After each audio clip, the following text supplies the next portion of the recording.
Hey everybody, this video is for chapter 6 of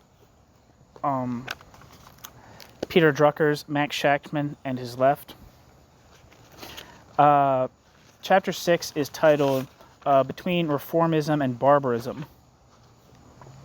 But chapter 6 is also the first part of part 2, the first chapter of part 2 of the book, which is titled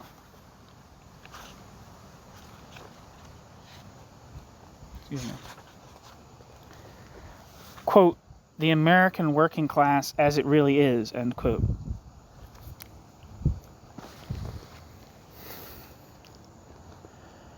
So here we go. I'm gonna read the introduction first. It's a few pages long. The Second World War and the Second World War's aftermath first eroded, then virtually obliterated the working class world in which Shachtman had grown up.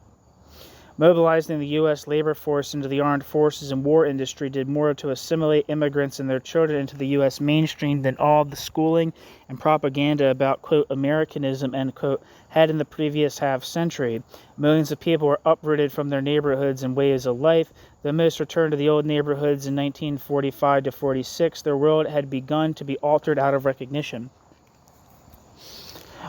Once the big waves of the European immigration had been halted by Congress in 1924, time was working against immigrant working-class culture. Even the labor organizing drives in the 1930s helped in some ways to, quote, Americanize, end quote, immigrants' children, though enough of them were shaken up by the Depression and the threat of fascism to form a sizable pool for the left's renewal. More important than the cutoff of immigration was the end of the prolonged capitalist downturn of the 1920s and 1930s. Throughout the years 1918 to 1939, despite periods of relative prosperity, frequent and prolonged hardship kept working people from being entirely and securely wedded to the economic system they lived under. During the 1940s, 1950s, and 1960s, despite recurring recessions, rising living standards kept working people from being widely and consistently antagonistic to the economic system they lived under. Large-scale migrations, poverty, racism, and alienation from the dominant culture continued to exist throughout the post-war boom. African Americans moving north displaced farmers from the prairies moving west, Appalachians moving to the industrial Midwest, Puerto Ricans moving to the big eastern cities, and Mexicans moving north across the border made up a lower stratum of ill-paid and widely despised workers.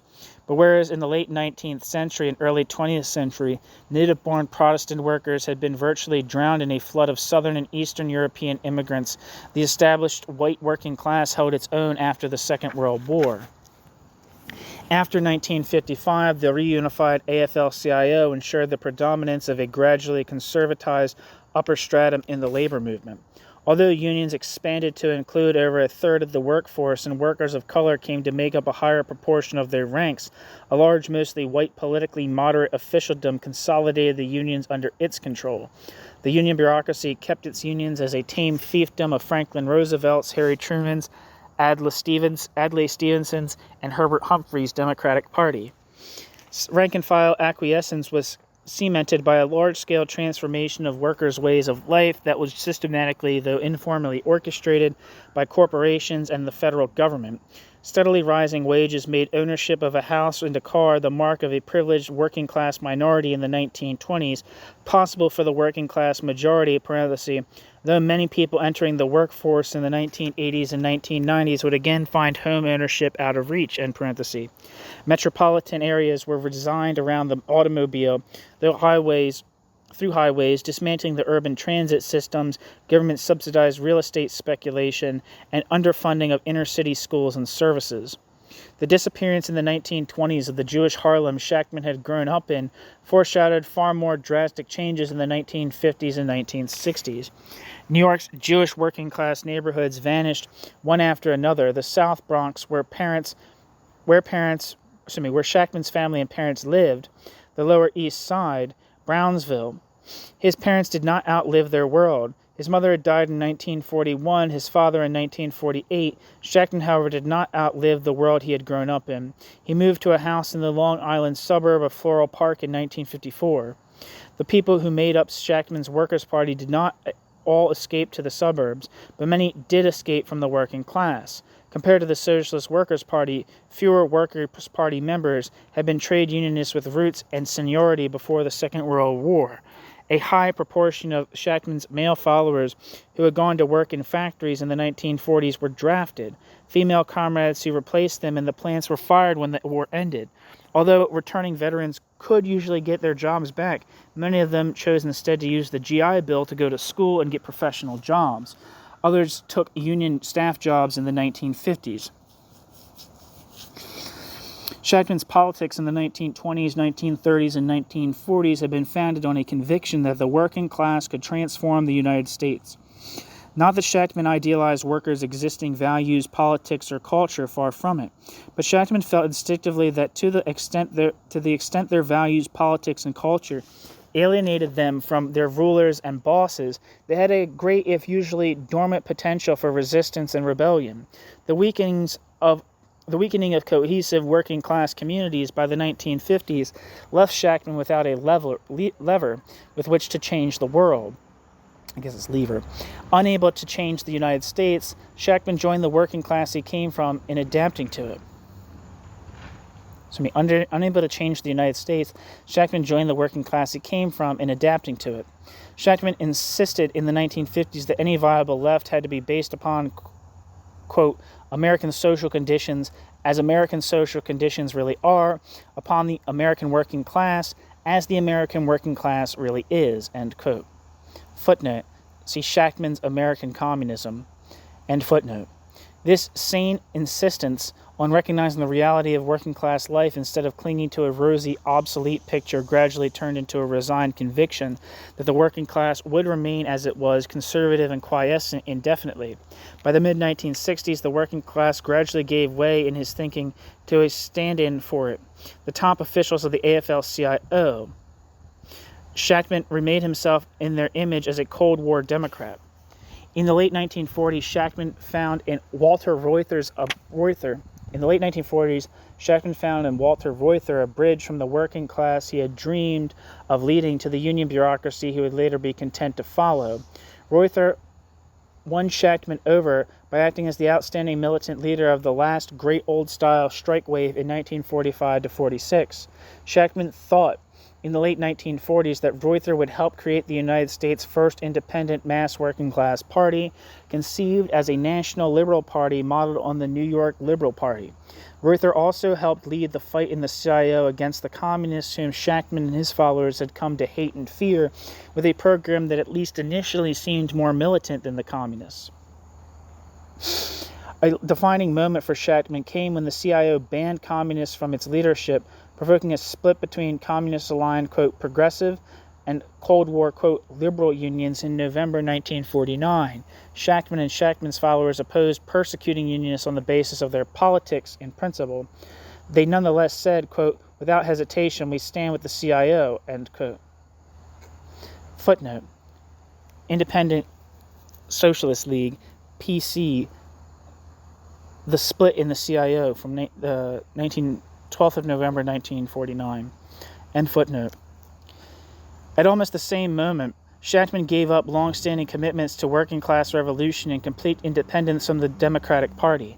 Shachtman had already broken with the Fourth International in 1947 to 48, in keeping with his new conviction that Marxist place was in mass social democratic parties. In October 1949, Shachtman announced that the British Labour government raised the possibility of a new way forward to socialism in the capitalist democracies, not through his old scenario of revolution from below, but through peaceful legal electoral victories. That same month, he began arguing that socialists should support union activists running in democratic primaries as a way to increase working-class influence within the Democratic Party. In the early 1950s, Shachtman's politics, though no longer founded on a revolutionary strategy for reaching socialism, nonetheless remained the politics of a left-wing socialist.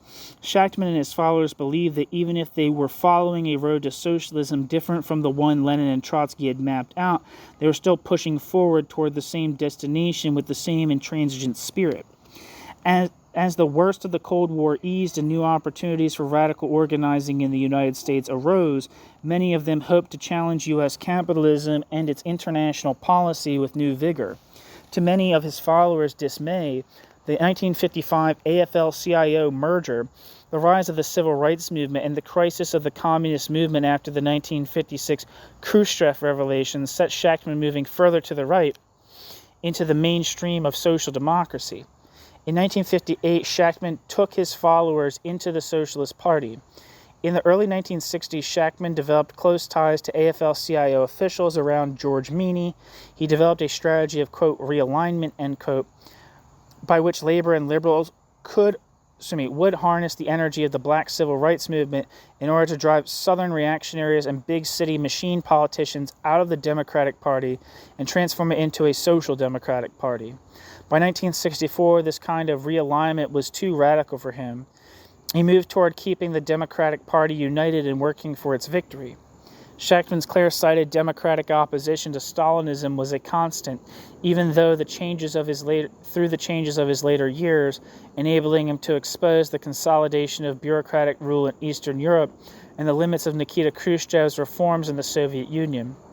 Giving up his old dreams of workers' revolution in the West, Shachtman found the imagery of workers' uprisings in East Germany in 1953 and Hungary in 1956 all the more compelling. But his anti-Stalinism was gradually reshaped in the image of the AFL-CIO and the Democratic Party, coming to resemble the Stalinophobia Burnham and he had analyzed in 1939. Shachtman grew increasingly hostile to Third World revolutionary movements, seeing them as fated either to accept the limits of capitalism or to create new Stalinist dictatorships. By contrast, Shachtman grew more sympathetic to middle-class Third World nationalist movements such as Jawaharlal Nehru's Congress Party in India, which Shachtman saw as the democratic alternative to Stalinism. Opposition to U.S. global power was the element of his old revolutionary outlook that Shachtman gave up most slowly, grudgingly and covertly. But he gave it up all the same under the guise of anti-Stalinism. Shachtman began in 1951 by saying that he would support the U.S. war in Korea if it were conducted by a labor government with a democratic foreign policy, and in the meantime, Shachtman opposed any anti-war tactic that would contribute to U.S. defeat. In 1961, Shachtman publicly refused to condemn the U.S.-backed Bay of Pigs invasion of revolutionary Cuba. In the 1960s and early 1970s, Shachtman went much further beyond hesitating to oppose U.S. intervention unreservedly or condemn U.S. intervention outright to supporting U.S. intervention openly. Shachtman split apart what was left of his own socialist following by swinging to support the U.S. war in Vietnam. Shachtman first put forward his rationale for supporting the Vietnam War in 1965. Shachtman and his allies developed it at length in 1970. Quote, under capitalism as it exists in the most advanced countries, there are extensive possibilities for expanding the widest degree of political democracy that already exists, end quote. They said, communism, quote, smashes all ... democratic rights and movements, end quote. Therefore, socialists should back, quote, the countries of political democracy over the countries of totalitarian communism, end quote. With this statement, Shachtman abandoned the idea that he had held to during his pre-Cold War years, that the working class can create a democracy more profound than anything offered by U.S. democracy so far, and that it can defend democratic freedoms without supporting the nominally democratic government that is its main enemy. Shachtman changed his beliefs during the last 25 years of his life, quote, under the banner of Marxism, end quote. He never carried his self, quote, Americanization, end quote, to the point that he was able to give up his most, quote, un-American, end quote, of conceptual frameworks. The worldview Shachtman ended up with had little in common with the Marxism of Lenin or Trotsky or even Debs, but he managed to continue seeing himself as a Marxist by identifying with a different set of Marxists. The U.S. Socialist Party old guard around Morris Hillquit, who also had clung to Marxist phraseology as they allied with AFL officials and supported Roosevelt's New Deal. In identifying with these dead or aging social democrats, Shachtman took back almost every word he had spoken in their 1930s heyday. but in identifying with these former adversaries who, like him, spoke Marxism, he preserved one last twisted link to the working-class radical world of his youth. Okay, so that's the end of the introduction.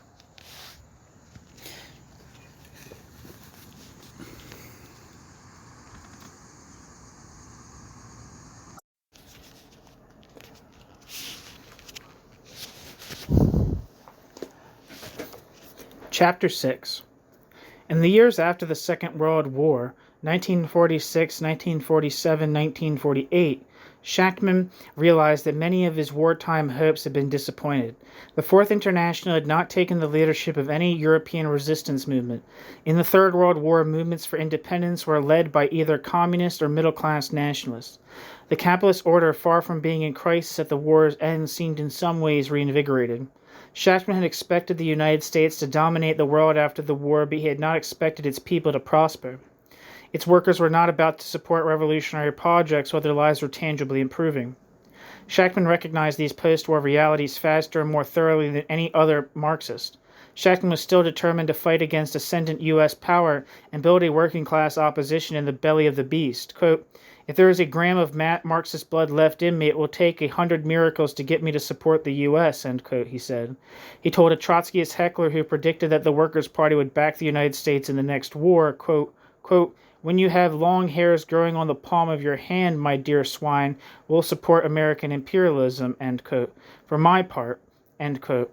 Shachtman added in a letter to Manny Geltman, quote, "It will take this gentleman a long time to grow any length on his palm," end quote. The power of U.S. capital after the war seemed to be seriously challenged at home by the U.S. working class. The wartime militancy that Shachtman's followers had encouraged and helped organize exploded after Japan surrendered in August 1945. At the height of the 1945-46 strike wave, almost 2 million U.S. workers were out on strike. Most prominent among the strikes was the United Auto Workers strike led by Walter Reuther against General Motors. Rebounded from his September 1944 humiliation at the Grand Rapids Convention, Reuther regained prestige among leftists through his strike leadership. His, quote, GM program, end quote, strengthened corporate prerogatives to set wages, set prices, and keep management secrets. Shachtman urged his followers to use Reuther's GM program as a tool to radicalize workers and exposed Reuther's half-hearted commitment to his own radical demands. But the organized rank-and-file caucus no longer existed in the United Auto Workers to push Reuther from the left, and the Workers' Party was not well positioned to help reorganize it. Many of the group's activists in the auto industry were taking advantage of post-war opportunities to leave the plants over Shachtman's vehement objections. At first, reluctantly, Shachtman and his followers came to support Reuther as the most progressive leader available in the CIO. Their enthusiasm for Reuther grew as he inflicted a crushing defeat on the communists in the United Auto Workers in 1946-47. In February 1947, Shachtman announced that he and his followers were, quote, 100% Reutherites, end quote. Shachtman stayed firmly behind Reuther even after Reuther announced in November that the United Auto Workers would comply with the anti-labor, anti-communist Taft-Hartley Act. Reuther reinforced Shachtman's enthusiasm in April 1946 by joining David Dubinsky of the International Ladies Garment Workers Union to form a national educational committee for a new party. Reuther and Dubinsky seemed ready to unite with the communists and virtually the whole left to back former Vice President Henry Wallace for president in 1848 as the standard bearer of an independent labor-based party against both Democrat Harry Truman and Republican Thomas Dewey. Shachtman was eager to have his followers join the new party. Once he realized in 1947 that Reuther and Dubinsky would not support Wallace's Progressive Party and that communists would control it, he backed away from supporting it. Instead, he clung to the hope that Reuther and Dubinsky would form a national liberal party elected on Dubinsky's New York Liberal Party sometime after the 1948 election. With revolution off the immediate agenda in the United States and Western Europe, Shachtman saw that Trotskyists had to break out of their isolation by reaching out to working people who had more limited goals. As he prepared his own followers for a future inside a U.S. Liberal Party, Shachtman decided that West European Trotskyists also needed to disband their small groups in order to root themselves in a broader movement. In January 1947, the Workers' Party began urging West European sections of the Fourth International to join social democratic parties. Encouraged by the Labour Party's 1945 election victory in Britain, Shachtman began building ties to non-Trotskyist left-wingers among British Labourites and other European social democrats. Shachtman seized on the idea of an independent Western European Union as a means by which European social democrats could counter both U.S. and Soviet power. He saw European Union as a project that could rally a, quote, broad socialist left wing, end quote, to fight for a, quote, democratic foreign policy, end quote. Shachtman was also the more committed to having revolutionary socialists find a place in broader, usually social democratic movements because the war's aftermath exacerbated his sense of the danger of Stalinism. He began in August 1945 to say that Stalinism was not simply a regional danger in the Soviet Union and Eastern Europe, but a regime that communists everywhere would like to install in their own countries. He used the argument in 1946 to 47 to justify unconditional support for Weir against the communists and the United Auto Workers.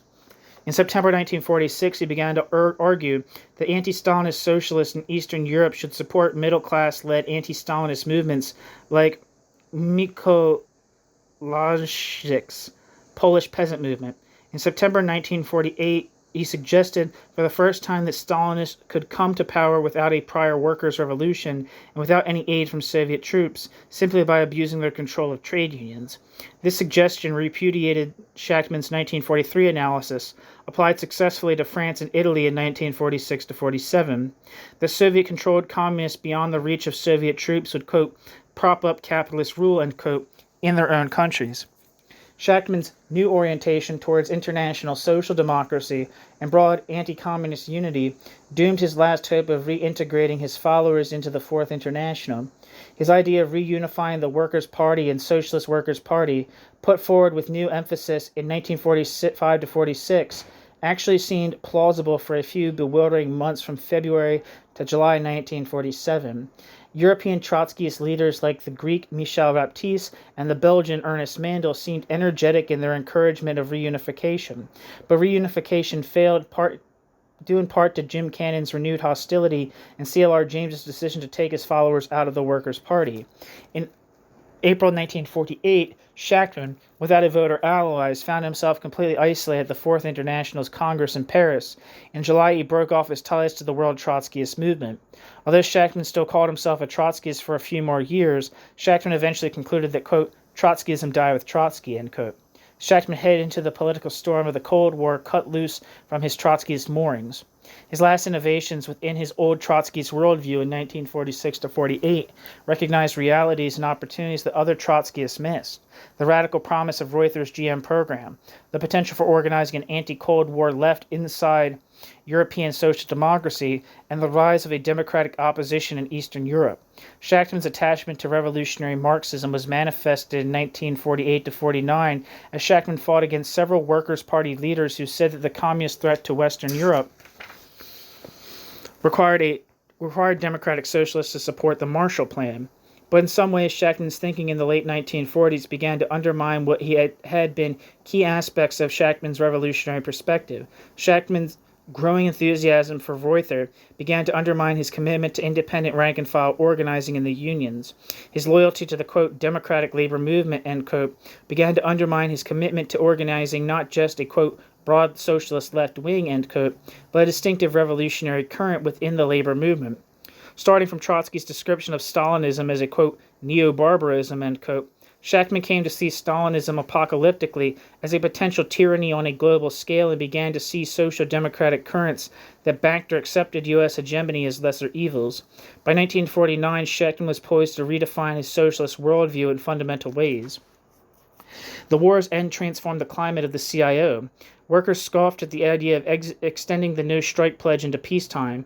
They were starved for ordinary consumer goods that had been scarce or unavailable during the war and feverish to make up for the lost time, especially because their real incomes fell 15% from August to November 1945, as the work week fell from 52 hours to 40. Quote, the standard of living was not handed down to Mount Sinai, nor written into the Constitution, end quote, the New International pointed out. It was the result of endless battles. Now the battles began again with a, quote, clean slate, end quote, since either the workers' hourly wage would go up or their weekly paycheck would go down. Most workers were determined to keep their paycheck the same and increase their wage. All leaders and groupings tried to ride the new wave of militancy. In this strong tide, the third force that the Workers' Party had helped build in the United Auto Workers was swept away. Walter Reuther turned leftward and swam the tide. Even before the war ended, Walter Reuther refused to serve on the Union Committee to enforce the no-strike pledge he had fought to uphold. In November 1945, Reuther launched a strike against General Motors that lasted 113 days and spread to industry after industry. By late January 1946, the biggest strike wave in U.S. history was on, with almost 2 million out on strike. Reuther advanced a, quote, GM program, end quote, for his strike that demanded not only a 30% wage increase, but also a freeze on car prices and opening of the company's books so everyone could see its inflated profits. One flustered GM vice president blurted out, quote, we don't even open our books to our stockholders, end quote. Shachtman seized on Reuther's GM program as an opening for the left. His exposition of the program's radical promise was a model of transitional approach to labor politics. At the same time, critically at first, he swung his followers not only behind Reuther's program, but behind Reuther's faction in the United Auto Workers. His followers, for their part, were often ready to take advantage of the respect they had gained from their fellow unionists to climb into UAW leadership jobs. Rather, for Reuther, support for Reuther, justified at first by politics, became difficult to give up. The fact that communists were prominent among Reuther's adversaries reinforced Shachtman's support for Reuther. In 1945-48, Shachtman magnified the danger of Stalinism in the United States and made opposition to the Communist Party an unbreakable rule of his politics. Only when the communists were crushed in the United Auto Workers did Shachtman again raise the call to organize a rank-and-file opposition. By that time, Shachtman's followers were reluctant to follow his lead. Reuther had handed the Workers' Party a program that, quote, gripped the imaginations of tens and probably thousands. Reuther had handed the Workers' Party a program that, quote, gripped the imagination of tens and probably hundreds of thousands of workers, perhaps even of millions, end quote, Shachtman said in 1946. Now the group could fight for transitional demands that auto workers themselves were enthusiastic about. He suggested using the GM program, quote, not in the literal way in which the GM program was presented by Reuther, but in the most radical interpretation that we can give the GM program, end quote. The Workers' Party should bring out the revolutionary implications of workers demanding that they should decide wages, prices, and profits. The next step was to demand a government that would control wages, prices, and profits in working people's interests. At first, Shachtman's admiration for Reuther's tactics was grudging. Shachtman admitted that Reuther was, quote, more daring and skillful, end quote, than other United Auto Workers leaders. But Shachtman complained that Reuther and Reuther's allies were, quote, scared by their own boldness, end quote, and, quote, jackknifed under the capitalist press barrage, end quote. Shachtman told his followers to point out Reuther's shortcomings. The record of the negotiations confirmed Shachtman's critical assessment. Reuther often offered to cut back his wage demands if they interfered with GM's making a, quote, a nice profit, end quote. Walter Reuther's brother Victor gave away the thinking behind the GM strike, quote, to take the ball out of the hands of the stewards and committeemen and put it back in the hands of the national leadership, end quote.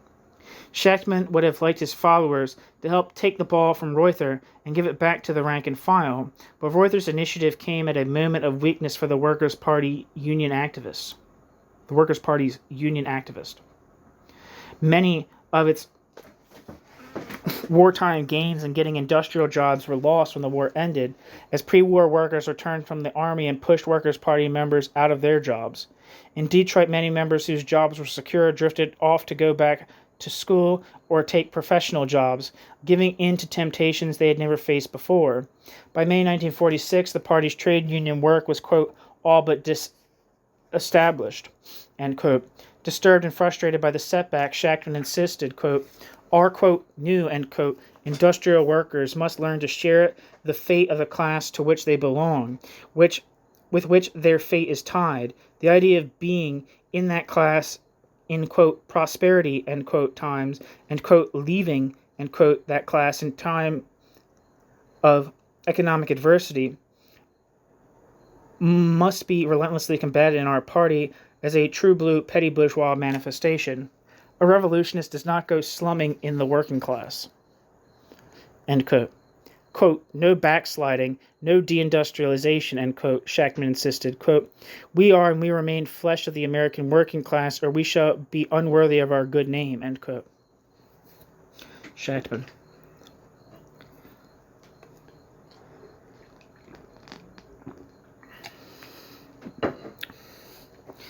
Leo Seidlitz remembered years later Shachtman's anger when Seidlitz announced his own, quote, tortured, end quote, decision not to go back into the factories after his release from the army. Seidlitz did not feel useful as a shop activist. Shachtman disagreed. He, quote, called me in and said, quote, Leo, you can't do this. If you do this, people will look to you and others will do it. Exclamation point, ... No question you've got to go back in the shop, end quote. ... He was heavy on me, end quote. Seidlitz ended up working in the party office for a year instead. Joe Carter, a party leader, was more vulnerable to pressure. Quote, if there was anybody totally inappropriate to work in a factory, ... totally inappropriate and useless, end quote, it was Carter, Seidlitz said. Carter, quote, couldn't hold a hammer, end quote. Yet, quote, he came, end quote. The Workers' Party kept an industrial base that accounted for almost half its members and recruits.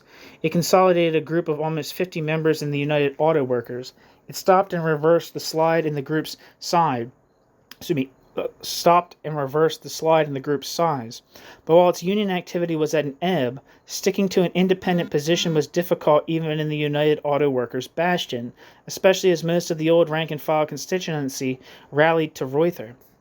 While Reuther was turning left, communists and their allies remained enmeshed in their wartime attitudes and tried to hold back the tide. While the General Motors strike was still on, George Addis settled with Ford and Chrysler for wage increases that were half what Reuther was asking. Worse still, in the communist-led United Electrical Workers, the communist-led United Electrical Workers signed a contract with GM in February 1946, while the auto workers were still fighting, again for half Reuther's demands. When Reuther accepted roughly the same terms in March, most GM members felt that they had been stabbed in the back by Reuther's enemies and had no choice but to accept the settlement. They took their revenge at the union's convention. The popularity Reuther earned from his strike leadership and the unpopularity Addis earned helped Reuther win the United Auto Workers presidency, though the Addis Group kept control of the union's executive board. Ernest McKinney, the Workers' Party trade union expert, estimated that it would have to have 100 delegates out of the almost 2,000 at the United Auto Workers 1946 convention in order to play a significant role there. It had 3. It simply supported Reuther. Its support was strengthened by the friendliness that many Reutherite leaders, often socialist-leaning anti-Stalinists, showed toward the Workers' Party. There was increasing sympathy for the Workers' Party among, quote, local union officials who are, of course, not tied to the labor bureaucracy, end quote. Shachtman said in 1945, without explaining what distinguished these officials from the, quote, bureaucracy, end quote, end parenthesis. Shachtman valued these local officials' friendly attitude. By April 1946, as Reuther gathered strength for the fight against Addis, Shachtman concluded that he should not preach a plague on both their houses as he had in 1944. He told his followers to work for Reuther's, quote, quote, on the basis of, ... our interpretation of the GM program, of our critical attitude towards Reuther himself, end quote. The Workers' Party May 1946 convention turned the pro-Reuther position into a virtual article of faith by substantially revising Shachtman's theory of the Communist Party. In August 1945, Shachtman had begun to argue that U.S. communists were not merely agents of the Soviet bureaucracy, but a U.S. bureaucratic class in embryo. He said the communist leadership, quote, dreams of one day, establishing itself as ruler of substantially the same bureaucratic despotism that its Russian colleagues enjoy, end quote. In April 1946, the Workers' Party tentatively endorsed Shachtman's idea. It drew the corollary that in the unions, Social Democrats were always preferable to communists because communists wanted to, quote, exterminate, end quote, unions as independent organizations. This characterization of the U.S. Communist Party was a departure from the theory of Stalinism Shachtman had put forward in 1943. Then he had said that the Soviet bureaucracy would tell communists to overthrow capitalism only where the Soviet state could guarantee its direct military control. Shachtman would continue to use this theory to explain the relative restraint of communist parties in France and Italy in 1946-47. Yet in the United States, where the communists had far less of a social base and far less prospect of power, Shachtman raised the danger of communists exterminating the unions as a consideration relevant to day-to-day union tactics. Shachtman argued as if U.S. communists, like Soviet communists, had a secret police force behind them. He moved away from the willingness to work in the unions, quote, with the Communist Party as a party, end quote, that the Workers' Party had expressed in 1940-41. At the same time, Shachtman was willing to applaud Third World nationalists for playing one imperialist power against another. Yet Shachtman denied this privilege to U.S. workers, who in allying with communists were arguably playing a more remote imperialism against the one they faced at home. Hatred for Stalinism, or eagerness to conciliate pro-Reuther officials, or both, seemed to have made him adopt an approach in the United States that was different from his approach in Europe and Asia. The May 1946 Workers' Party convention converted the old Trotskyist rule of thumb of supporting Social Democrats over communists into an almost ironclad principle.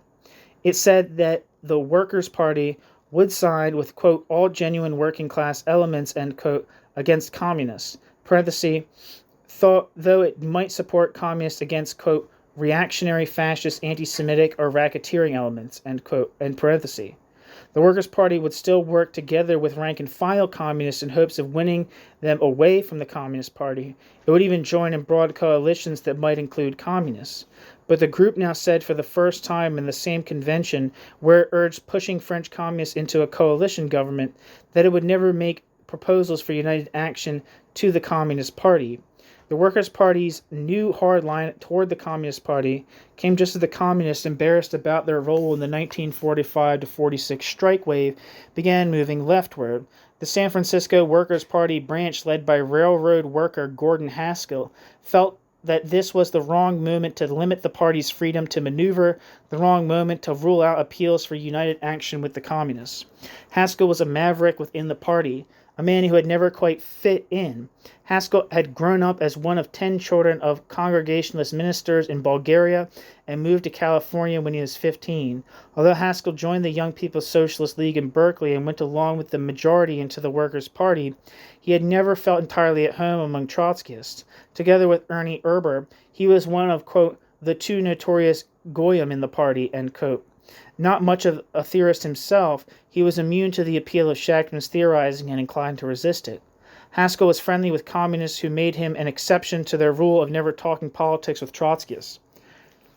Haskell could not accept that the communists he knew were, quote, hirelings, end quote, of a movement that would make the United States Stalinist. Shachtman responded that communists posed the most, quote, deadly trap, end quote, when they appeared in a more, quote, radical, end quote, guise, end quote. Shachtman steadily escalated his rhetoric, saying that unless, quote, the cancer of totalitarian Stalinism, end quote, was, quote, burned out of the labor movement, slavery will ensue, end quote. Communists turned to the left had not softened their hostility toward Trotskyists, which seemed to make any idea of united action a fantasy. For the time being, all Trotskyists agreed on opposing communists in the labor movement. as shown in January 1947 over events in the maritime unions. The two communist-led CIO seafarers unions had organized a committee for maritime unity to urge unity on the two AFL maritime unions. In general, the Workers' Party favored unity over disunity and the CIO over the AFL, but communists formed their Committee for Maritime Unity, just as National Maritime Union President Joseph Curran, C-U-R-R-A-N, who had already gone against communist policies by supporting the fight against the no-strike pledge in the United Auto Workers, was breaking with them. The Workers' Party saw the Committee for Maritime Unity as a tool for reasserting the endangered communist stranglehold on the CIO maritime unions. The committee's attacks on rival AFL unions also looked more like preparations for raids than overtures for unity, so the Workers' Party decided not to support it. Instead, the group began its own campaign for genuine maritime unity. The Socialist Workers' Party took the same position. Shortly afterwards, in February 1947, Shachtman threw nuance aside and called his followers, quote, 100% Reutherites, end quote. Shachtman's pledge of allegiance to Reuther came just before a new attack on communists in the unions. In April 1947, right-wing Republicans, backed by a majority of Democrats in both houses of Congress, passed the Taft-Hartley Act. No union supporter could fail to see the act as a harsh attack and historic challenge to the labor movement. Besides the provision encouraging unions to require officers to sign affidavits that they were not communists, it contained a host of anti-union provisions. It allowed states to ban the union shop with so-called right-to-work laws, parenthesis, and an invitation most southern states took up with disastrous consequences for organizing in the South, end parenthesis. It banned sympathy strikes, supportive boycotts, wildcat strikes, common site picketing, and union campaign contributions. It allowed the president to bring a strike to a halt just by declaring it dangerous to national security. Shachtman called Taft-Hartley, quote, probably the stiffest legislative blow struck against the labor movement in a century or more, end quote. Quote, labor's offensive has come to an end, end quote, he said. But he argued that the law could be beaten if only the unions would take the offensive, mobilize their members, act politically and together. With wage increases won and hard-fought strikes being canceled out by inflation, the events of the previous 2 years showed the need for the unions to act politically right away. With wage increases won and hard-fought strikes being canceled out by inflation, the events of the previous 2 years showed the need for the unions to act politically anyway. A full front-page spread in Labor Action called for a nationwide fight against the law, capped by a demonstration in Washington, D.C. Behind this call to battle lurked a question: who would mobilize to defeat Taft-Hartley? The AFL would not, leading John L. Lewis of the United Mine Workers to lament that U.S. workers were, quote, lions led by asses, end quote. Most CIO leaders took advantage of the law to purge their unions of communist opposition. Communists, however docile they had been during the war, now had no choice. They had to fight the law with all their resources in order to survive in the unions. Faced with this situation, the Workers' Party decided that union officials would vote against signing Taft-Hartley non-communist affidavits, but if outvoted, they should sign. Although Shachtman did not want to put a, quote, damper upon those left-wing workers whose natural tendency is to fight this thing, end quote, he was willing to say, quote, once the front has been broken down, those who didn't want to sign are, so to speak, driven to it, end quote. Above all, he wanted to avoid seeing the issue of non-communist affidavits as, quote, the real litmus test, end quote. Shachtman wanted to avoid antagonizing sympathetic union officials who would sign or allying with communist officials who would not.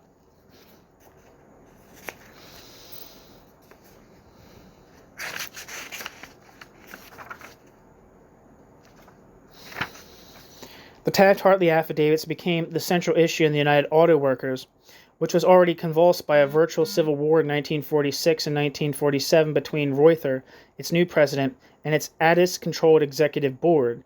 The decisive battle would be the November 1947 United Auto Workers Convention.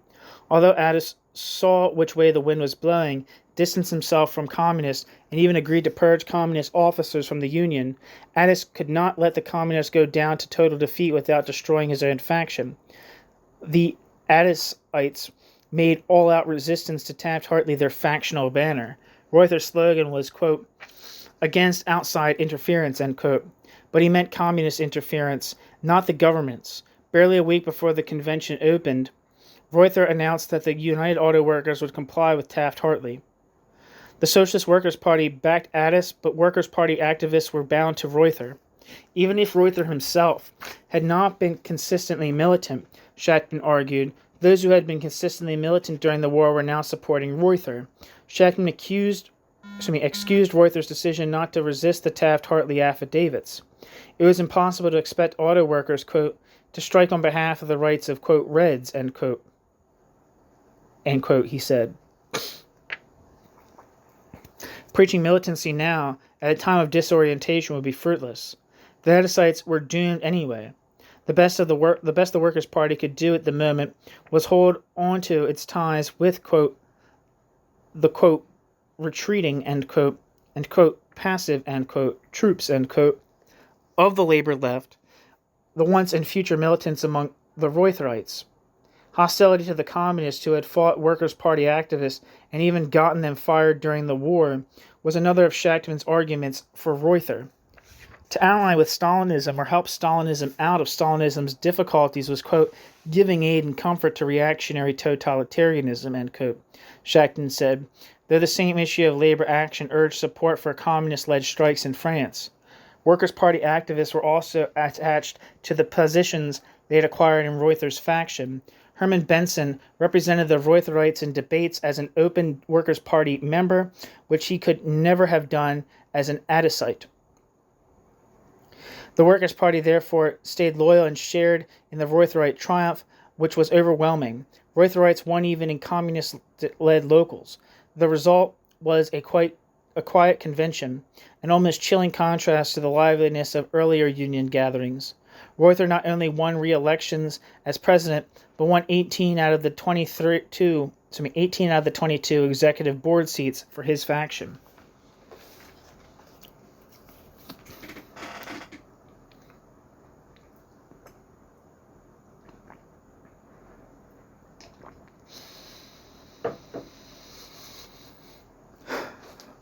Shachtman quickly became uneasy about Reuther's overwhelming power in the United Auto Workers and the Workers' Party's vulnerability.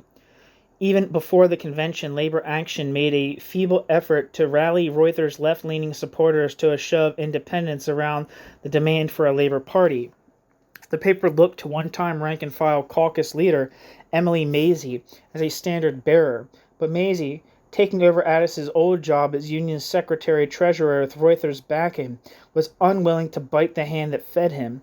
After the convention, Shachtman decided that his followers should strike out on their own. He attacked Reuther for, quote, vacillation, end quote, on the Labor Party issue and, quote, shelving, end quote, the GM program. From now on in the United Auto Workers, Shachtman said, quote, progressive, end quote, groups in which we participate must be, quote, our, end quote, groups, under the leadership of the Workers' Party fraction, end quote. Workers' Party activists in the United Auto Workers were divided over Shachtman's attempt to change direction. Their discontent with Reuther was growing. Haskell was upset that the group, quote, could not find its tongue to criticize Reuther, end quote, for his stand on the Taft-Hartley affidavits. The activists wanted to resist Reuther's drift back toward moderation, but having given up on Taft-Hartley almost without a fight, they were left without a rallying cry. The Labor Party slogan was not immediately compelling for the United Auto Workers' ranks. Even if Shachtman's followers wanted to push Reuther now, they were left without any solid ground to push from. Led by Benson, Workers' Party activists protested that the tasks Shachtman proposed for them were impossible. By July 1948, the party softened its tone. Auto workers could gain the necessary courage to challenge Reuther only, quote, on the basis of their own experience, end quote, it said. For the moment, the party would only help form groups of progressive Reutherites that would fight to keep, quote, our administration, end quote, from moving rightward. Later, it suggested, the groups might draw in anti-Reuther progressives. The post-war strike wave intensified Shachtman's interest in the Labor Party and encouraged Shachtman to develop more intricate tactics. Shachtman began to see that prosperity, not depression, would follow the war. Shachtman concluded that the emergence of a Labor Party would be more torturous than he had thought. At first, Shachtman saw the prosperity as, quote, temporary and tenuous, end quote, and predicted, quote, the millions at work will enjoy not a higher living standard than during the war, but a lower one, end quote. But the May 1946 party convention stressed that in the near future the boom would continue. Only Johnsonites failed to see the truth. Johnsonite Marty Glaberman said that the majority position was, quote, just like an empty barrel. What happens to an empty barrel when you hit it? You hear, quote, boom, boom, boom, end quote, end quote. The Workers' Party majority laughed but was not convinced. High consumer demand, bank and private cash reserves, high farm incomes, heavy equipment exports, military spending, and the accumulated mass of wartime corporate profits could prolong the boom for some time to come, the majority said. Full production had become possible under capitalism only when the economy was organized, quote, to provide the means of killing and destroying, end quote, during the war, Shachtman said. After the war, arms production was continuing to be the motor force of economic growth. The wartime expansion was now being sustained by a continued drive for world domination. Quote, American capitalism may achieve a surface stability, certainly in comparison with the rest of the world over which it stands as master. Alone among the capitalist nations, the United States is today capable of continuing the wartime economic revival into a period of peacetime boom. But the economic energies that were released by the war's termination are paralleled by the class energy of the American proletariat. Vigorous economic actions, as characteristic of the American working class as its political backwardness, will be particularly characteristic of the period ahead, end quote. The task of Marxists was to translate those economic actions into politics. Shachtman believed that rank-and-file militancy was pushing the unions into conflict with the government and Democratic Party and creating the basis for independent labor politics. The Democratic Party's role as a coalition between liberal capitalists and labor was played out, he argued. Its defeat in the 1946 elections was evidence. Corrupt urban machines in the North and racist Dixiecrats in the South dominated it more and more. Quote, the old political moorings are no longer holding labor so firmly rooted to its ineffectual place, end quote, he said. At least some union leaders were thinking about acquiring, quote, political bargaining power which is directly under their control, end quote.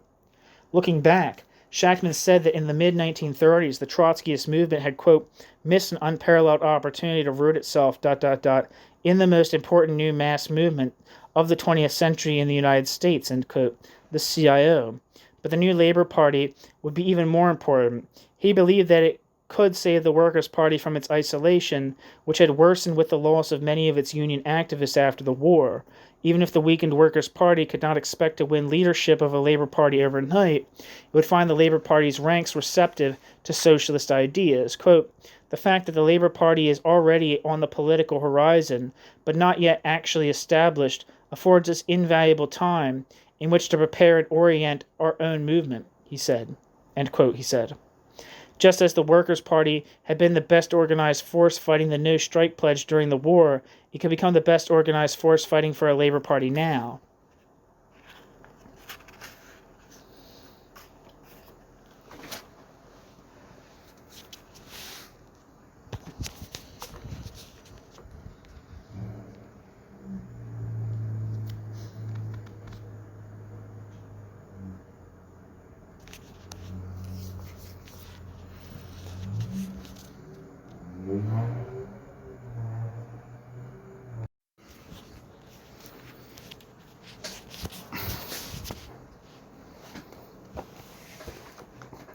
Shachtman set out to develop new tactics for independent labor politics, building on the ideas he had put forward to oppose Sidney Hillman's attempt to subjugate labor to the Democrats in 1944. The CIO had won the 1944 election for Roosevelt and elected many congresspeople in 1946. This was not real working-class politics in Shachtman's eyes, but it raised a new possibility for creating a Labor Party by defeating the CIO's pre-democratic leaders and winning over the CIO Political Action Committee to the idea. The Workers' Party endorsed and emphasized the slogan Shachtman had put forward in 1944, quote, turn the PAC into a Labor Party, end quote. Given the post-war boom, Shachtman began to see the likelihood of a Lafayette-type, quote, third party, end quote, as the first form of a CIO-based party, but he edged away from his earlier insistence that such a third party would only be an obstacle to a real Labor Party. Instead, he focused on the possibility of a real Labor Party's taking shape at first as an ambiguous third party.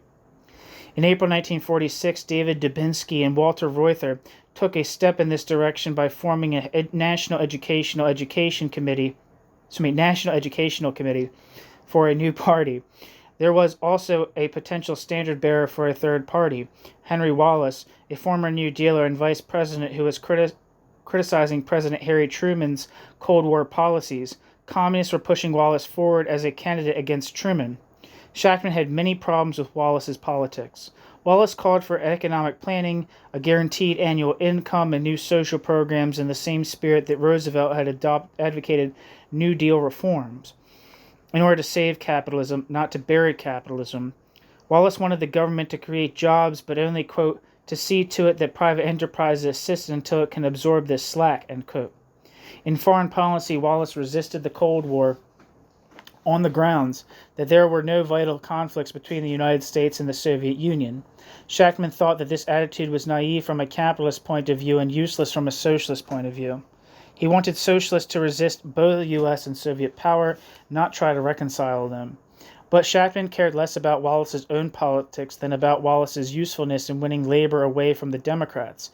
In the summer of 1946, the Workers' Party looked toward the movement with cautious optimism. Quote, "No Labor Party will spring into existence pure and undefiled," end quote, it said. The Workers' Party would fight against Wallace, but it would not condemn a labor-controlled party just because Wallace led it. Shachtman's big problem with the Wallace movement was the dominant role communists played in it. The problem became more urgent when the Independent Progressive Party of California was formed in August 1947 by 500 delegates from AFL-CIO and railroad locals. Hal Draper wrote from Los Angeles that the communists would inevitably dominate the party. It had no affiliated unions. It would not oppose liberal Democrats. But he also said that it was firmly based on the labor movement. The Los Angeles and San Francisco Workers' Party branches both decided by October to use the new party to argue inside their unions for a labor party and to send members into its neighborhood clubs once it set them up. Despite its communist leadership, parenthesis, and unlike the New York liberals, end parenthesis, the Progressive Party was not, quote, top-down, end quote, but an activist party with, quote, spontaneous independent things going on, end quote. About this same time, Shachtman was looking for ways to promote independent political action among African Americans. Shachtman believed that African American emancipation would require, quote, the maximum of independent organization and measures of self-defense against the Jim Crow bourgeoisie, end quote. Shachtman defended the idea of supporting an African American candidate, even a middle-class candidate with an inadequate program, who was, quote, the candidate of the authentic Negro community, running more or less independently of ... the Democrats and the Republicans, end quote. Shachtman's innovation in 1946, the idea of putting pressure on the CIO Political Action Committee, openness toward the Wallace movement and independent African-American candidates, moved him toward a fully developed set of tactics for creating a labor party. But over the course of 1947, he began to inch away from the whole Labor Party strategy. Reuther and Dubinsky were refusing to support Wallace and postponing any break with the Democratic Party. Shachtman decided that he would not support any third party, particularly a communist-led party, that was not backed by major CIO leaders. Instead, he gambled on the prospect that leaders like Reuther and Dubinsky would eventually form a national third party of their own. Since Reuther's and Dubinsky's party, unlike Wallace's, was still somewhere over the rainbow, looking to them for a third party began to soften Shachtman's antipathy toward the Democrats. Since 1944, the CIO had had a dollar fund meant to channel workers' contributions toward candidates backed by its Political Action Committee. The fund won little interest from CIO members, fewer than 5% of them contributed, and less from the Workers' Party. But by May 1947, Shachtman said wistfully, quote, if we could see the beginnings, actually organized beginnings of an independent labor party in it, I would say Let's take a chance tomorrow. Let's back all out PAC, end quote. Even without such beginnings, Shachtman wanted to defend the dollar fund whenever it was, quote, attacked from the right from the standpoint of the legitimacy of labor being in politics with its own political arm, end quote.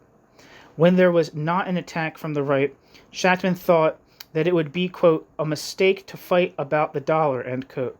He wanted to, quote, duck it, end quote. In September 1947, Shachtman raised the possibility that one wing of the CIO leadership would both support Truman and form a third party that would run candidates for local office. He foresaw a national liberal party modeled on the New York Liberal Party, an organization for which he had little use. But now he argued that Marxists should be inside this half-hearted third party, quote, perhaps even to support it critically, end quote. He wanted his followers, quote, to become the outstanding participants in the unions of today and their political party of tomorrow, end quote. The first roadblock Shachtman pushed out of the way of his Liberal Party project was the Workers' Party's cautious interest in Henry Wallace-led progressive movement. By late 1947, Shachtman realized that Reuther would not support Wallace and that communists would control the Progressive Party, which meant that Wallace's project and Shachtman's were incompatible. Shachtman applauded the Wallace movement for its broad support and its advocacy of African American civil rights. But Shachtman dismissed Wallace as, quote, the creation and tool of Stalinism, end quote, and Wallace's anti-Cold War foreign policy as, quote, reactionary through and through, end quote. Shachtman convinced his followers to have nothing to do with the progressive movement. The only solution Shachtman saw was to split Wallace's party, free it from, quote, the cancer of Stalinism, end quote, as Dubinsky had freed the American Labor Party in 1944, and join it with Reuther's forces. Once this happened, presumably sometime after 1948, Shachtman said that the Progressive Party might be transformed into an independent Labor Party.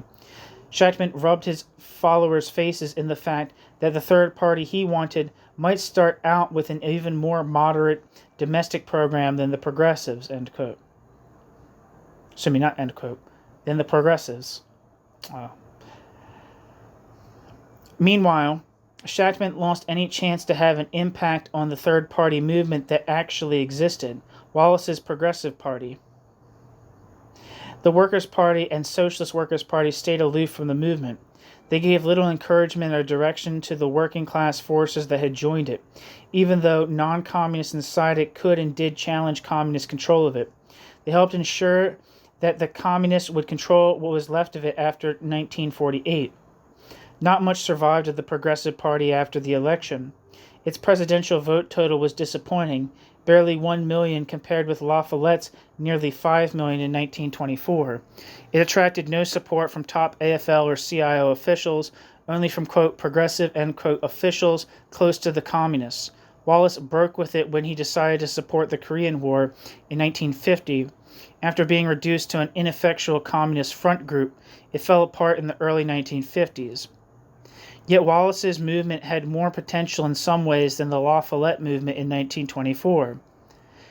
The Wallace movement had a proportionally greater working class composition than La Follette's campaign. Wallace's movement followed the 1945-46 labor upsurge more closely than La Follette's campaign had followed the 1919 upsurge.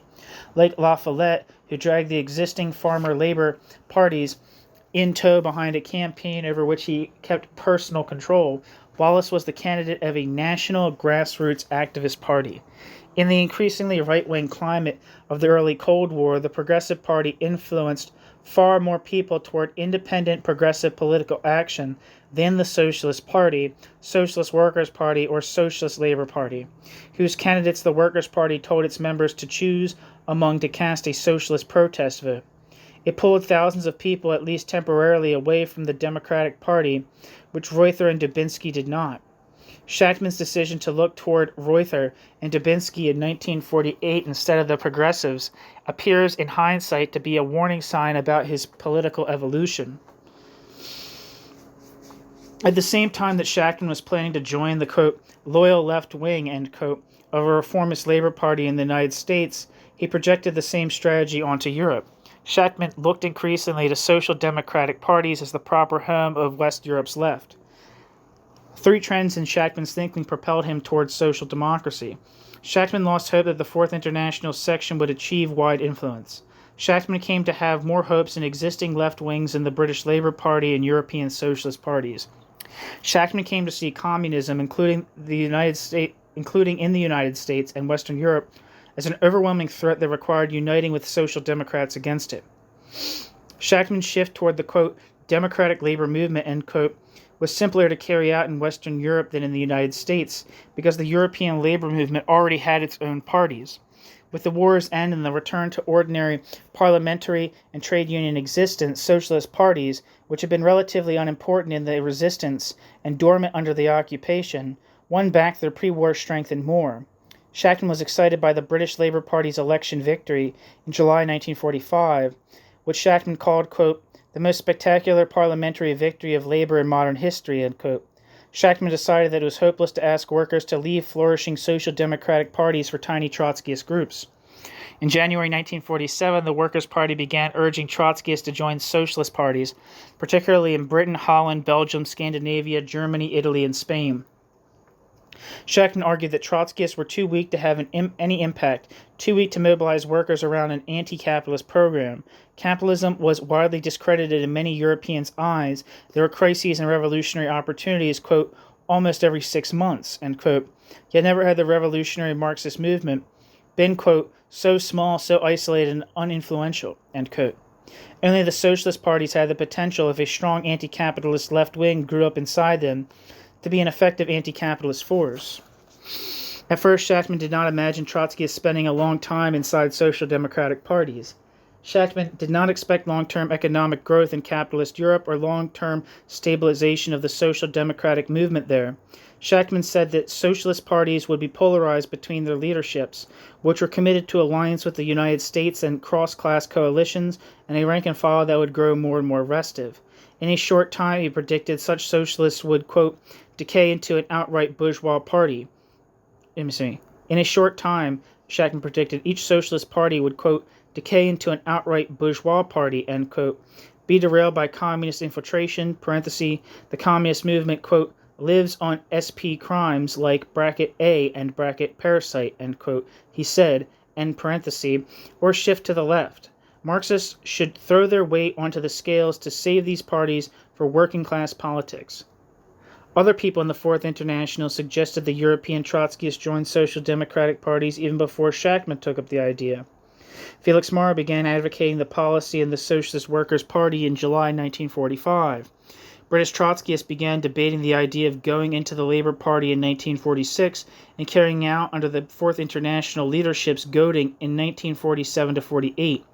In the late 1940s and early 1950s, Belgian, Austrian, and West German Trotskyists would follow the British example, but Shachtman distinguished himself by the urgency with which he advocated the policy, the way he generalized it, and above all, the specific tactics Shachtman called for in carrying the policy out. Shachtman opposed any attempt to maintain a revolutionary faction inside social democratic parties. Now was not the time to stress Trotskyist doctrine, Shachtman argued. Marxists should help build a, quote, broad left wing, end quote, united around working-class political independence, opposition to U.S. and Soviet power, and the fight for democratic reforms. The tactics Shachtman advocated for left-wing social democrats were often those that many social democrats had already adopted.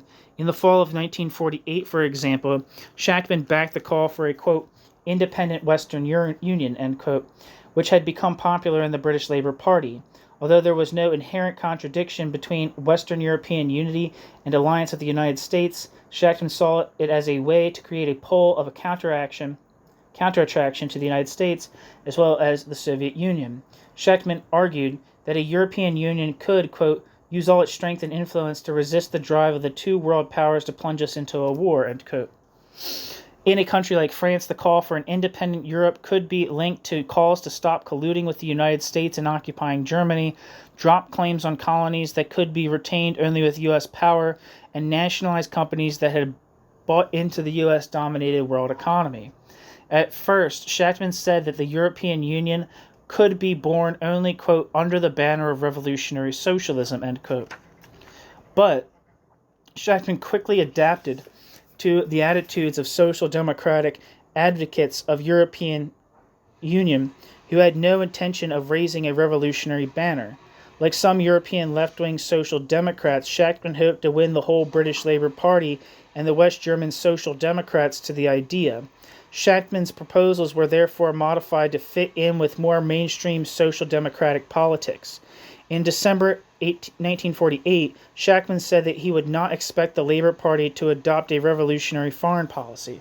Shachtman suggested that a European Union could fit in with a more modest goal, a, quote, democratic foreign policy, end quote. This idea of a, quote, democratic foreign policy, end quote, became a crucial slogan for Shachtman. Shachtman began to focus his attention on measures he thought could be won from a labor-controlled government even in a capitalist society. Shachtman counterposed his idea for a broad left wing, whose defining slogan at any particular time would depend on circumstances, such as the state of the economy, the possibility of paying for social programs without cutting into profits, and the severity of international conflicts, against any attempt to build an explicitly revolutionary current. Along with finding roots in the social democratic movement, Shachtman emphasized uncompromising hostility to Stalinism. With the Soviet occupation of Eastern Europe and especially the imposition of communist-dominated governments in the summer of 1947, Shachtman saw fighting Stalinism in Europe as an overriding priority. By 1948, Shachtman stopped minimizing the danger of communist takeovers in Western Europe and the United States, seeing communists as serious threats in the West as well as the East. He argued aggressively for the theory that he had arrived at in 1945-46, that even in countries immune to direct Soviet control, Stalinism was a qualitatively greater danger than any other force. When Shachtman had begun saying that Western communists aspired to set up dictatorships in their own countries, Shachtman had not said how or whether such a takeover could take place. In early 1948, Shachtman began to sketch out a scenario for a Stalinist takeover in the West, one that would proceed neither through corruption of a workers' revolution, as in the Soviet Union, nor through imposition by armed Soviet force, as in Eastern Europe. Shachtman suggested that a Western Communist Party might use organized labor as, quote, a ladder on whose rungs it can rise, to collectivist power organized along totalitarian social lines, end quote. The real class base of such a communist party would not be labor, however, but the increasingly D-class middle classes. Communists could mobilize middle-class elements that were turning against capitalism while preserving the ideology that, quote, command is the privilege of superiors, obedience the lot of inferiors, end quote. From the debris of capitalist society on the back of deluded workers, communists could create new bureaucratic regimes. There were holes in this theory that Shachtman saw and tried to fill. Quote, collectivist power cannot grow organically out of capitalism, end quote, Shachtman admitted. The diverse mix of communist leaders and alienated intellectuals he saw as a potential new class could become a ruling class only, quote, after it gets power, end quote. Shachtman failed to explain, though, how a class that did not yet exist could fight for power. Shachtman also admitted that this embryonic bureaucracy was hamstrung under capitalism by its inability to, quote, control firmly those masses it must set into motion in order to seize and establish power, end quote. In fact, although communists have controlled trade unions in several countries, no communist party has ever risen to power by mobilizing organized labor in the way Shachtman described.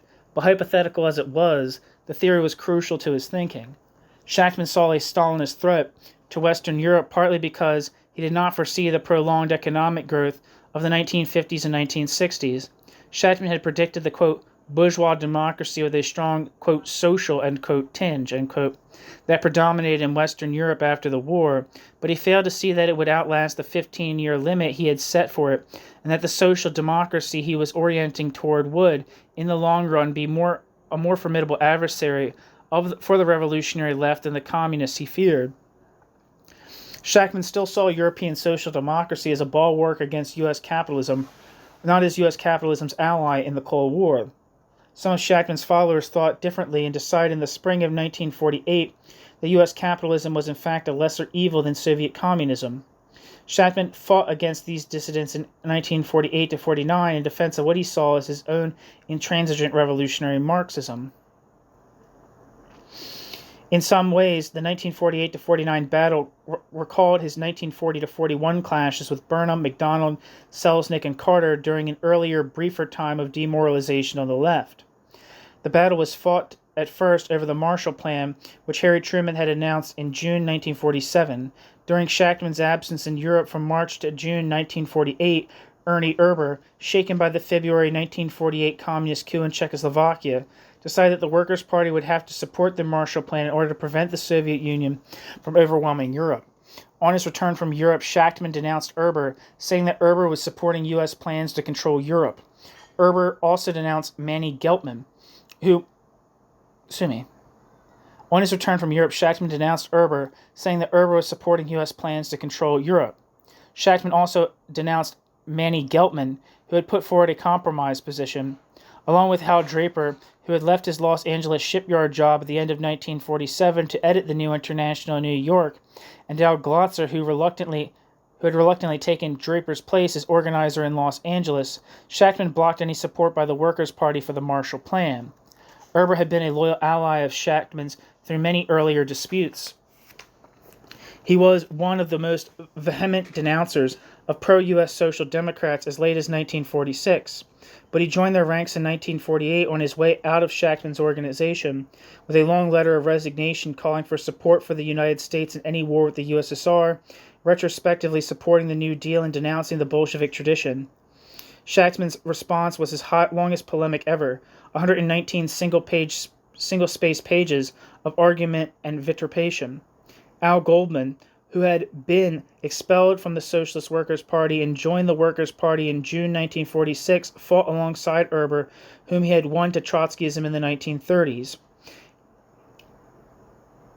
He also left the Workers Party in 1948. Shachtman commented that Goldman's and Erber's resignations were, quote, saddening examples of demoralization, end quote, that made Shachtman, quote, feel pretty sad and pretty sick, end quote. Shachtman insisted that the group, weakened and wounded by desertions, would go on, quote, in this life, so many Erbers have come and gone that we remember their names only because obloquy saved them from oblivion, end quote. Shachtman. But unlike earlier polemics that had rallied his followers, Shachtman's attack on Erber was received by many of his followers with indifference, disquiet, or even distaste. The doubts Erber was articulating flowed from the politics Shachtman was developing. Although Erber left, others whose thoughts differed little from Erber's stayed. The doubts he raised could not be laid to rest. At the same time that Shachtman argued for unity with Social Democrats against both capitalism and Stalinism in Western Europe, Shachtman called for a liberation movement against Soviet domination in Eastern Europe. Beginning in September 1946, Shachtman argued that Marxists should join the resistance in Soviet-occupied Eastern Europe, as they had a few years before in German-occupied Western Europe. But where he had foreseen in 1943 that the anti-fascist resistance would be divided along lines of class and politics, he foresaw in 1946 that the anti-Stalinist resistance would be more diverse politically. In resisting the Germans, workers had often simultaneously resisted employers who were collaborating with the Germans. The Soviets, by contrast, were moving to expropriate Eastern European capitalists rather than collaborate with them. Anti-capitalist consciousness among Eastern European workers was correspondingly weakened. In Eastern Europe, Shachtman said there was a, quote, infinitely greater degree of leveling of all classes or former classes than under the Nazis, end quote. Rebellions would be, quote, confused, vague, a melange of elements from all classes, end quote, united by yearning for democracy. Shachtman said nonetheless that Marxists should join these rebellions. A consistent fight for democracy would be the best way to mobilize people against Stalinism, Shachtman said, and identical with the fight for socialism. Shachtman did not see capitalist restoration as a danger in Eastern Europe. Quote, there is a powerful yearning for freedom from the new bureaucratic yoke, end quote, Shachtman said. Quote, but no one longs for the return of the old regime, end quote. Only foreign intervention, which assumed at the time would mean a U.S.-Soviet world war, could really restore capitalism where it had been overthrown. He was neither surprised nor disoriented to see a middle-class democratic opposition rise up in Eastern Europe, most prominently the Polish nationalist peasant movement led by Mikolajczyk, Mikolajczyk.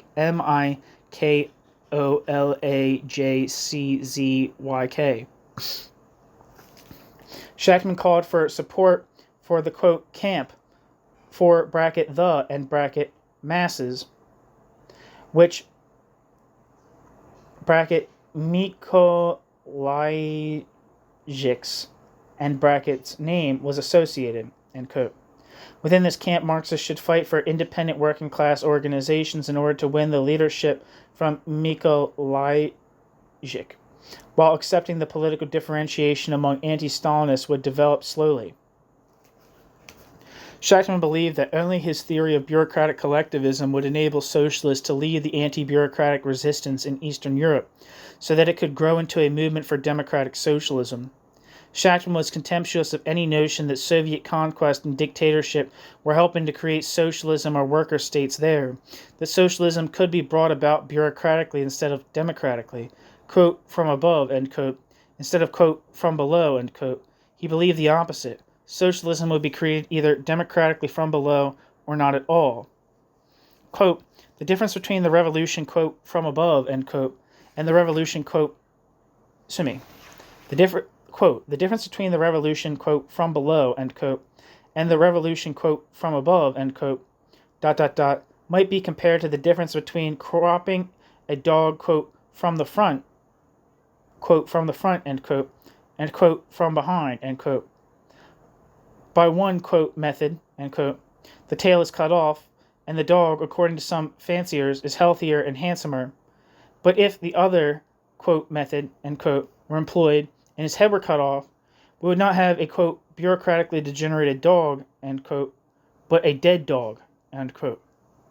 One possibility that Shachtman did not foresee in his strategy for Eastern European democratic socialism was that an internal Soviet crisis might allow the anti-Stalinist opposition to take over Eastern European governments, and that pro-capitalist elements in the opposition would win out thanks to both Western economic and ideological pressure and support from a wing of the Eastern European bureaucracy. This is what would eventually happen in 1989 to 1990.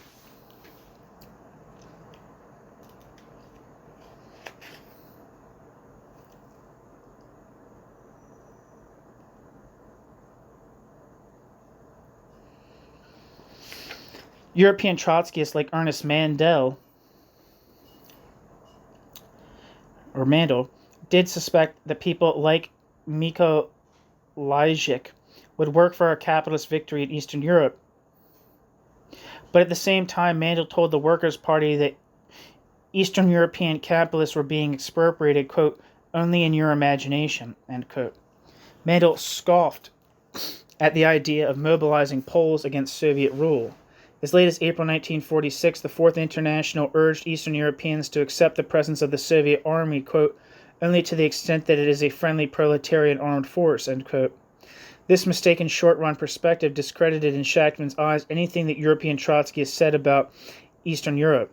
As they moved slowly toward embracing British Trotskyist Jock Haston's theory that the new Eastern European regimes were, quote, deformed workers' states, end quote, Shachtman said that they were ceasing to be Marxist and becoming the, quote, shapeless tail of Stalinism, end quote. Although Stalinist expansion was as real and as unpopular with Eastern European peoples as Shachtman said, it did turn out to have built-in limits. Far from being military assets, the Eastern European satellites required a big military commitment from the Soviet Union to guard against rebellion. The spectacle of Eastern Europe was also a political liability for communists in Western Europe and North America. The Stalinist threat that Shachtman saw in Eastern Europe actually helped undermine the Stalinist threat that he imagined in the West.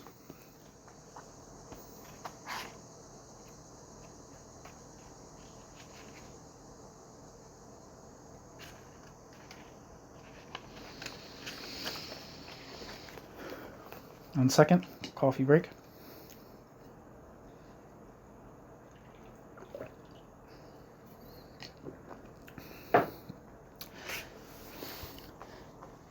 Shachtman's turn toward Walter Reuther in the United States, social democracy in Western Europe, and mainstream anti-communists in Eastern Europe brought Shachtman into conflict with his fellow Trotskyists in the Fourth International. Shachtman thought that they were insufficiently flexible and insufficiently alert to the dangers of Stalinism. Gradually, Shachtman's hope to find a place in the International faded. Shachtman's hope of reunifying the Workers' Party with the Socialist Workers' Party had one last fleeting lease on life in early 1947, thanks to overtures by European Trotskyists Michel Raptis and Ernest Mandel. But by the summer of 1947, a new flare-up of tensions between the two groups doomed the attempt at unity. The Fourth International's April 1948 Congress revealed Shachtman's complete political isolation within its ranks. He gave up on the whole international.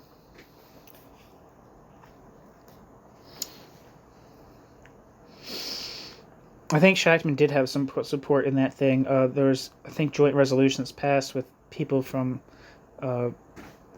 different Trotskyists represented by Grandizo Muniz in Mexico, maybe Pedrosa in Brazil, but also definitely the Chalut Montal tendency of Castoriadis and Claude Lafleur were also, like, they signed like a joint thing.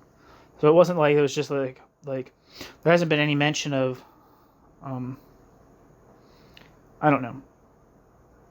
Never mind, just let me keep reading.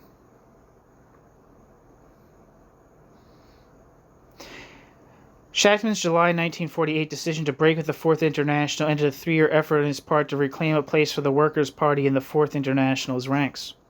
Since the Fourth International had functioned only in fragments during the war, one makeshift leadership in continental Europe, one in South Asia, 2 rival ones based in New York, Shachtman had thought that his group could reasonably expect to take part in reorganizing it on a world scale. Shachtman described the Workers' Party early in 1946 as, quote, only the link in the United States of a world chain of similar parties, end quote, reworking to establish the International.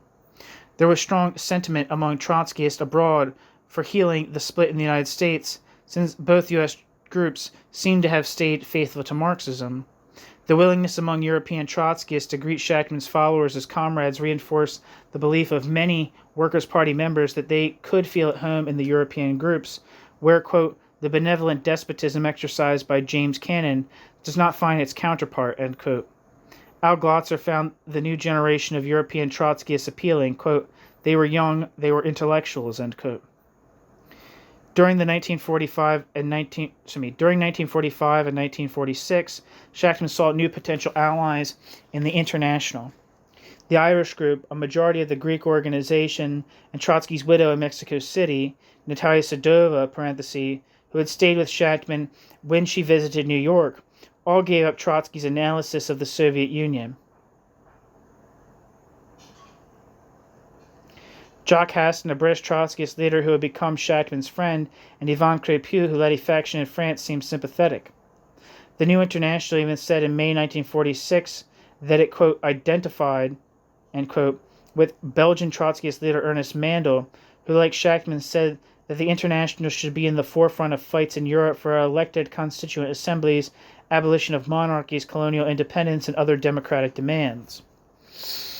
But for Shachtman, the acid test of international leaders became their willingness to give him and his Workers' Party a full hearing and support its reunification with the Socialist Workers' Party. The Workers' Party founding convention had pledged in 1940 to work for reunification. After the Socialist Workers' Party said in March 1945 that defending the USSR was, quote, off the agenda, end quote, and Al Goldman and Felix Marr raised the issue of reunification in the Socialist Workers' Party, the Workers' Party responded by suggesting reunification then. All Shachtman asked was the right to defend his position and publish a discussion bulletin inside a united party. But in November 1946, a Socialist Workers' Party convention rejected unity as, quote, a shabby maneuver, end quote. When the Fourth International's European Secretariat, which included Mandel, Raptis, and French Trotskyist Pierre Franck, seemed in late 1945 to back the Socialist Workers' Party position, the Workers' Party responded by calling for a new international leadership. In September 1946, the international leadership's adversaries won their first victory. Because Pierre Frank and other French Trotskyist leaders had rejected any possibility of a, quote, democratic interlude, end quote, Trotskyists had failed to grab headquarters and printing presses in Paris when everyone else on the left was doing so in 1944. The French group was now operating in precarious semi-legality. In the summer of 1946, Frank still insisted that Europe was in a revolutionary crisis, quote, of a depth and extension far superior to that of the years 1917 to 23, end quote, and called on the left to seize power by force. Yvon Clepieux took advantage of many French Trotskyist frustration after the leader's poor judgment to organize an opposition bloc that won control of the group. The climax in this battle would come at the World Congress of the International, the first to be called since 1938. On Saturday, the 1st of February, 1947, Shachtman met the International's representative, Michel Rapetisse, in New York to discuss conditions for the Workers' Party's participation in the Congress. To Shachtman's surprise, Rapetisse told him that if the Workers' Party would attend the Congress and accept its decisions, Rapetisse could promise unity with the Socialist Workers' Party right after the Congress at the latest. Rapetisse repeated his offer in Workers' Party meetings on the 3rd and 5th of February, saying that Canada had already agreed to its terms. He promised the Workers' Party that its rights would be protected in the International, which had never let any tendency be, quote, suffocated, end quote. Shachtman decided to make the best of Rapetisse's offer, quote, I don't relish being under Canaanite leadership for 1 hour, end quote, he admitted. But he said, quote, there's going to be a marriage, end quote. He expected the International to ensure a minimum of democracy in a united party, quote, I don't think it will be so easy for the Canaanites to impose the regime they like on us, end quote, Shachtman said. And in return for putting up with Canaan, Shachtman expected, quote, a tremendous increase of support and friendship, end quote, in the International. On the 24th of March, the Socialist Workers Party's Militant and the Workers Party's Labor Action printed a joint statement outlining their agreement to reunify. But the more clearly Shachtman articulated his perspective on orienting towards social democrats in Western Europe and anti-Stalinist unity in Eastern Europe, the less support he got for it in the Fourth International's ranks. The hopes Shachtman had for alliances in the summer of 1946 melted away in the following year and a half, and his differences with the rest of the International deepened. Besides the Workers' Party, none of the Third Camp Socialists in the International, the Greek majority, the Mexico City group around Sadova, the Irish, shared Shachtman's commitment to uniting with a broad socialist left wing. Clepieux in France and Hassan in Britain shared little of Shachtman's outlook on Stalinism. Shachtman became convinced that the problem with the International went deeper than Cannon's machinations or a mistaken theory about the USSR. Trotskyist efforts to keep their separate little groups alive were keeping them in complete marginality, Shachtman said. Unless they gave up their isolation to join a broader socialist wing, quote, they are sunk, end quote. Cannon's abandonment of the, quote, absolutely cordial, end quote, attitude he had shown in February 1947 increased Shachtman's alienation from the Fourth International. Cannon later attributed his change of attitude to 2 letters hostile to the Socialist Workers' Party that were printed in Labor Action. Whatever the reason, the Socialist Workers' Party began giving signals in late March that it was pulling back from unity. It decided against joining May Day meetings, with the result being, quote, 2 meetings on May Day in the same hall, bracket, in New York, end bracket, with a policeman standing in the lobby shouting, quote, Socialist workers this way, workers that way, end quote, end quote.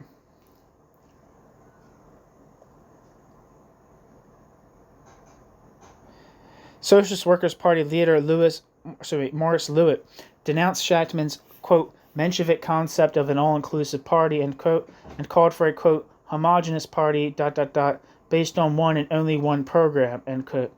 Cannon said that Shachtman wanted, quote, to break up the party as we have built it, end quote, and create, quote, a windbag's paradise with permanent discussion driving out the workers, end quote. There could be no unification before the Fourth International's Congress, Cannon said. As late as the end of May, Shachtman still hoped that the Fourth International's, quote, moral pressure, end quote, would make unity possible. But in July, C.L.R. James took his followers out of the Workers' Party, despite Shachtman's appeals to them to stay, leaving it with under 400 members. For Shachtman, The Johnsonite split reduced the idea of unity to a, quote, bad joke, end quote. In September, the Workers' Party took back its promise to abide by the World Congress decisions. The Fourth International punished Shachtman by taking away his vote at its Congress,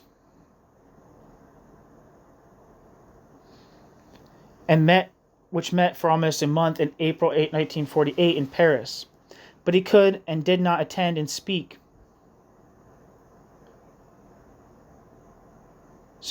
But he could and did attend and speak, and Shachtman gave lengthy presentations on the Soviet Union and the Workers' Party. Shachtman's, quote, consultative vote, end quote, was duly recorded on each resolution, a procedure that highlighted his isolation, since he recorded his vote as against or an abstention for almost every resolution. Nonetheless, Shachtman appealed to the Congress one last time to recognize the Workers' Party as an affiliate. Quote, don't you see, bracket the, and bracket, tremendous importance of our desire to be a section, end quote. He asked the Congress, quote, we get a new arena for our views, you dissolve a rival, bracket, and, bracket, discipline it, end quote. Shachtman came within an inch of winning over a majority. The resolution failed by only 14 votes to 15. Shachtman called the Congress, quote, a tragedy, bracket, and bracket, disaster, end quote. In July 1948, at Shachtman's motion, the Workers' Party declared that the Fourth International had, quote, forfeited any right to be considered the revolutionary international of the Marxist vanguard and lost all opportunity to achieve that position in the future, end quote. In later years, as Shachtman moved towards the mainstream of international social democracy, Shachtman would say that Trotsky's International had never amounted to much and never would. Its foundation in 1938 had been a, quote, stillbirth, end quote, he said, quote, which was never to be resuscitated by the breath of life, end quote. Footnote. Although the Fourth International has never led any revolutions or became a major political force in the world, many of Shachtman's dismal predictions about it were wrong. It did not become cut off from the European labor movement. Most of its European affiliates joined large reformist parties in the 1950s and stayed in them well into the 1960s. It has allowed a genuine pluralism in its ranks, including participation by tendencies that rejected its theory of, quote, worker states, end quote. Although it did adopt Hassan's theory that the Eastern European regimes were, quote, deformed worker states, end quote, it supported anti-Stalinist upsurges in Hungary in 1956, Czechoslovakia in 1968, and Poland in 1980-81. Although it has remained relatively small, it has grown to become many times the size of the organization Shachtman broke with in 1948. End footnote.